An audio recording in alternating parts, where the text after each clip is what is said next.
I think another thing worth considering at this time of the year as well are the GCSEs. And if your child is transitioning from informal secondary school education, let me put my glasses back on actually, um, to um, to GCSE formal study, especially if your child is a high performance learner, it's worth sort of monitoring them here to make sure that they're going to cope with it because our son is HPL and he's got mild Asperger's. And last weekend he got hit with about nine assignments. He had to nine revision points he had to revise for a formal, well, an informal assessment. I mean, they say they're an informal assessment, but you know that these are being used to decide what set they're going to go into. So they're quite important tests. So obviously we went through them as we do. A little bit of history there, that's fine. I mean, I've got knowledge there. Bit of chemistry, that's fine. I've got a degree there, so we're able to talk about, the periodic table and bonding. And if anybody watching this needs one-to-one chemistry tuition, I'm available for that. Just a little small plug there.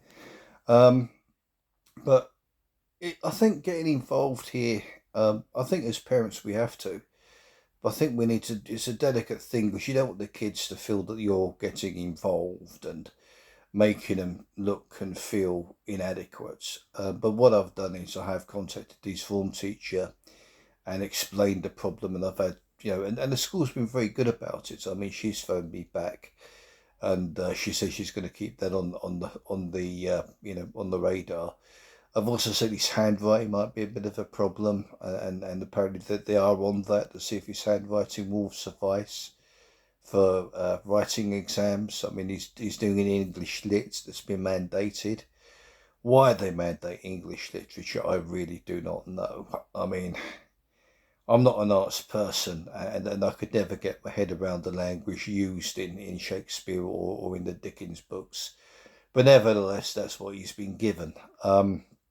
So, unbeknownst to him, and he's in the other room talking to his friends at the moment, I am in communicate with his teachers, being kept informed about his progress, kept informed about his work, and keeping a close eye on him to see how he's handling the pressure and if he's able to handle it. Because even a HPL learner may well absorb it, but as we're learning with him, retaining it might be a bit of a challenge, and the need for revision as he's beginning to realise that he needs to do. And he's having to go from a lifestyle of virtually spending all day, every day, after school in bed, talking to his friends and trying to advise him at part of the transition from going from informal education to the GCSE or, formal study. It is going to mean he can't do that so much. So I think at the moment, one of my other challenges is mediating between him and the school to make sure that he handles this and he doesn't end up with autistic burnout, trying to take on too much and then not enjoying it anymore. And I think, the other interesting thing about him as well, for all his ability and his skills and his talent, he doesn't really know yet what he wants to do. But then again, I suppose how many kids at 14 did know. Um, but I'll keep you informed with how that goes. Another reason I started this channel up really, because these are things I'm doing to try to help my kids through with their autism. Because they're all at different stages and all affected by autism differently.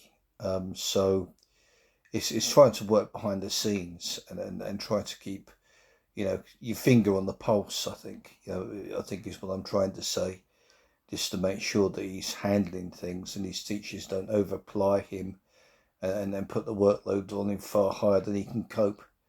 Because I'd rather have a happier son with fewer exceptional GCSEs than have an unhappy, broken, depressed son with nine mediocre passes.